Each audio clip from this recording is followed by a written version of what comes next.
mangga at nagtago pa sila sa drum. Ang tanong, yung drum, plastic ba, bakal? Plastic po. Plastic. Bakit kayo nandun ni James? Anong meron?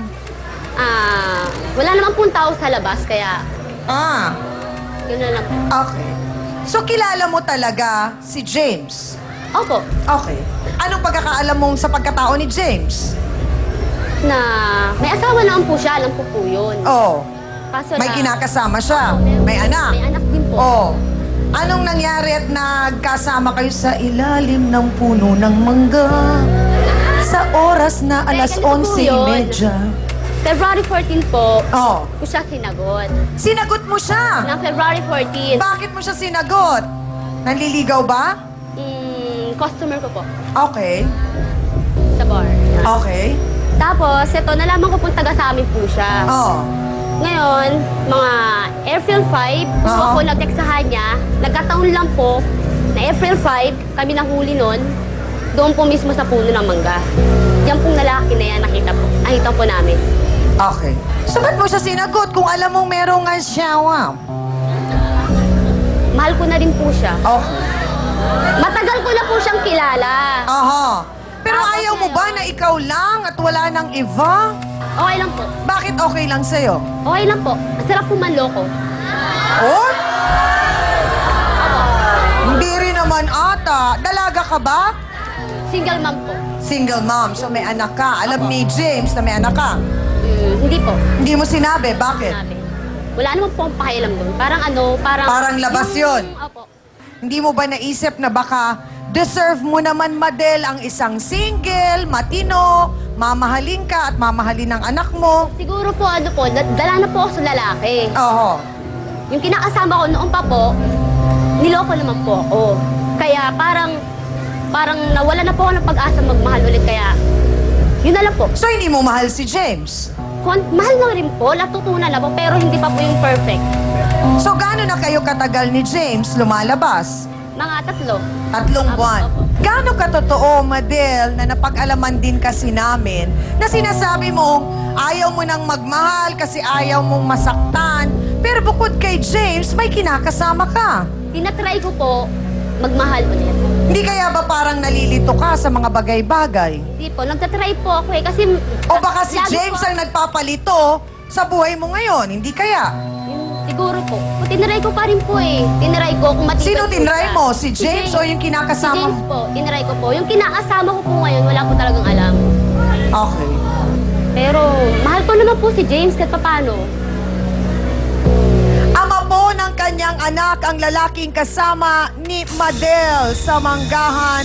Matapos magkabistuhan, ay makakaharap na niya ang babaeng matagal na niyang gustong makita.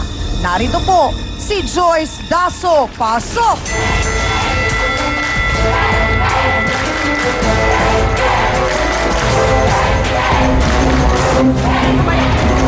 Sandali lang!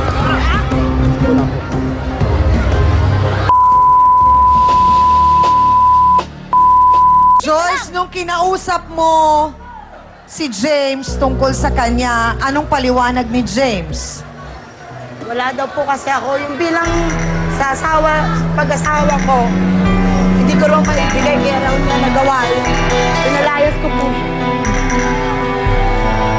Tapos na after mga 1 month may get, bumalik din siya alang-alang sa mga anak niya. So nung lumayas siya, saan siya tumira? Hindi ko po alam. Paalam niya po sa akin eh, dun sa ano niya, sa tatay niya sa Polo o ate niya. Yun lang po. Tapos, wala na po akong ano, kasi puro trabaho, spy, gano'n. Walang So nung umalis siya doon, Madel, alam mo kung saan tumira si James? Sa amin po. Sa inyo! Ano lang mukha mo? Paano siya tumira sa inyo? Eh may kinakasama ka. Hindi po, bali, May ko pa naman po naging asawa yung kinakasama ko. May ko po siya sinagot. May. Opo. So ibig sabihin na una kasi si James. Opo, opo. Oh. So hindi mo pinagsabay. Opo, hindi naman po pinagsabi. Pero nung nag-boyfriend po ako, si Nards po, yung halibin ko ngayon. Ano Ulit- pangalan? Nards. Nards, oh. Sinagot mo siya ng May. Nauna si James. Opo. Tumira muna si James sa inyo. Nung tumitira noon si James, wala si Nards? Nerds, apo. Tapos okay. nung ano po, yung kalipin ko na po ngayon, May 2 ko po sinagot. Kalipin ko na po sa bahay. Pero itong James, papunta-punta na lang po kaya. Dami By text na. Okay. By text So, na lang. paanong nangyari? Anong pinaliwanag mo sa mga magulang mo nung nakatira doon si James sa inyo? Unang pakilala ko po sa mama ko, bakla po si James. Kasi Nagpanggap na Becky! Opo. Okay. Kasi itsura naman po yung ano, may pagkaano naman po siya eh. May pagka parang bakla, ganyan. May pagkamahinhin. Opo, Okay. pero lalaki po siya. Magaling naman po sa kama eh. So, gaano katagal nagpanggap itong si James na Becky siya? Bali, 5 weeks lang po. 5 linggo lang na nakitira sa inyo. Opo. Kasi So, bumalik saan siya na- nagpunta matapos ang 5 linggo? Bumalik na rin po siya sa kanila. Bumalik sa inyo. Bumalik po, tinanggap po. Tinanggap Siyempre, mo. May anak po kami. So, gaano katotoong binibigyan mo ng pera si James na siyang binibigay naman niya kay Madel? Napag-alaman ko yun. Magkano binibigay sa'yo ni James? Pinakamababa po 500, pero pinakamataas 1,000. Wow. Yun lang. Sarap ng buhay nyo. Alam mo po, Saan ang gagaling yung ganong kalaki na yun na pera ni James? Tuwing po nagmamanicure ako, yung kinukuha ko lang po pamasahe. Tapos pagkain namin, pag dumarating ako sa bahay, laging parang kapos na kapos kami lagi. So, bakit sa kanya mo binibigay? Ikaw ang babae, ikaw ang dapat nagbabudget. Kasi po ako yung nagtatrabaho nga, sabi ko, dyan muna, sabi ko budget. Akala ko naman lagi lang may ipon lang kami. Wala pala kaming pera. Sabi ko, wala ka man lang ba't gano'n, nauubusan tayo, nasasagad. Sabi niya, kasi tinatabi ko nga. Sobrang pagtatabi mo naman, sabi ko na Tapos So, asan daw ang mga tinabi? wala nga pala na ibibigay sa kanya. Doon na kami uminit ng gusto. pero ganito, hindi ko naman siya pinipilit magbigay. Kung meron, Wow. meron lang. Ah, ganda. Eh siya po yung gumagawa ng paraan. Kaya, labas na lang po ako doon kung niloloko niya po yung asawa niya. Pero sinabi ko naman po, bumalik na sa asawa mo, pero parang ayaw pa rin. Ayaw ni James na Parang bumalik? ganun. Parang, hindi, wag na natin lukuhin ang asawa mo, ganyan. Sinasabi mo? Kung parang Oh. hindi siya pabor, kaya sige, continue. Ganun. Hindi kaya nirarason lang yon doktora ni Madel, na sinasabi niya na kasi dati siya ang naloko, kaya ngayon parang gusto niya okay lang daw, masarap ang manloko. Actually, Chang, ito yung klase ng pagrarason para doon sa kanyang mga maling gawain. Kasi alam mo, lahat ng irrational behavior natin, ang tendency natin is yung sabihin na natin, gumawa ng dahilan para sasabihin natin sa mga tao na, hindi, tama ako, tignan nyo, maayos pa rin ako. Kaya kung nakikita mo, mas matapang yung pinapakita niya na, na behavior kesa dito kay Joyce. Kaya nagtatapang-tapangan lang siya, pero deep inside, nandun yung kahinaan, nandun yung sinasabi niya na siguro ang baba na ng tingin sa sarili ko, nabababuyan na rin siya. At the same time, yung respeto nawawala. Once nawala yung respeto, kumisan kung ano-anong nagagawa sa isang sarili. Doon po naman sa naging sitwasyon ni Joyce at ni James na talagang siya po ang nagtatrabaho at parang ang si James ay hindi na kumikilos, para doon sa mga magbo-boyfriend-girlfriend pa lang, dapat maaga pa lang ba pinag-uusapan na kung ano ang dapat na role ng lalaki pag sila ay eventually nag-asawa at nagsama, para maging klaro dun sa lalaki na ikaw ang tatayo na tagapagtaguyod ng pamilya natin at hindi ako, or pwede lang na magtulungan tayo, parang ganon. Totoo yung Chang. Kasi may mga pagkakataon na kumisan nandun sa ligawan stage na yung isa nagtatrabaho, yung isa hindi. Lalo na sa mga kababaihan. And it even comes to a point na yung mga babae, sila pa yung gumagasta dun sa date.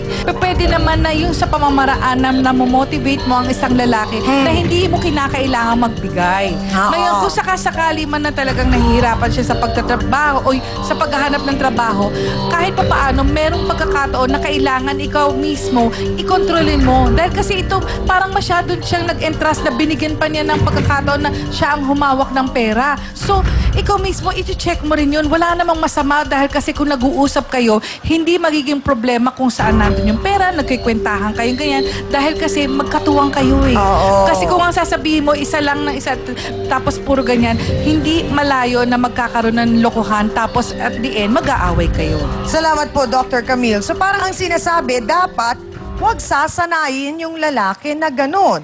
Na parang kahit paano, dapat maano pa rin natin sila. Hindi yung sa pagbubunga nga na pamamaraan, pero yung pamamaraan na maganda mong masabi sa kanya na magandang nagtutulungan kayo pareho. Sang-ayon ba kayo doon, mga kasawsawan? O sang-ayon kayo sa mga narinig nyo sa ating mga bisita? Magbotohans nga tayo. Oo nga, Chang, magkaibang kwento. Yung nasa pula, okay lang sa kanya na siya'y nanloloko. Yung nasa puti naman, yung magkumare, abay galit na galit.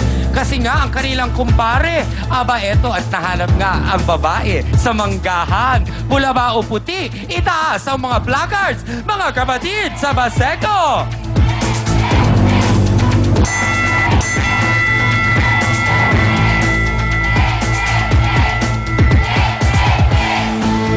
Maliwanag pa Chang sa sikat ng araw ngayong umagang ito na hindi sang-ayon ang ating mga kapatid sa mga nagiging dahilan nitong si Maridel. At ito nga, pinapakita nila ang kanilang suporta kay Joyce na siyang nagbabanat ng buto at pistulang siyang tumatayong padre de pamilya ng kanilang tahanan.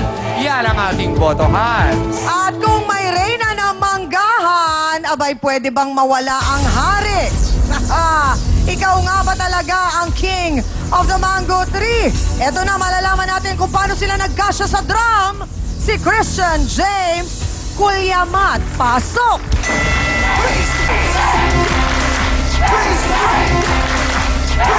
Sandali lang! Sandali, James! Diretsa ang tanong, bakit ka nasa ilalim ng puno ng mangga at sinong kasama mo doon? Badil po. Bakit kayo nandun? Something. Nag-something.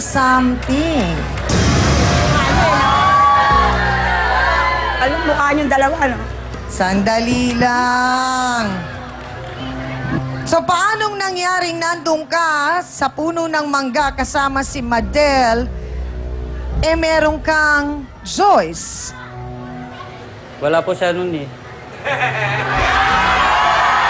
Abay, baka nakakalimutan niya mga kasawsawan, nagpanggap nga pala si James na Becky. Malalaman natin yan sa pagbabalik ng Face to Face.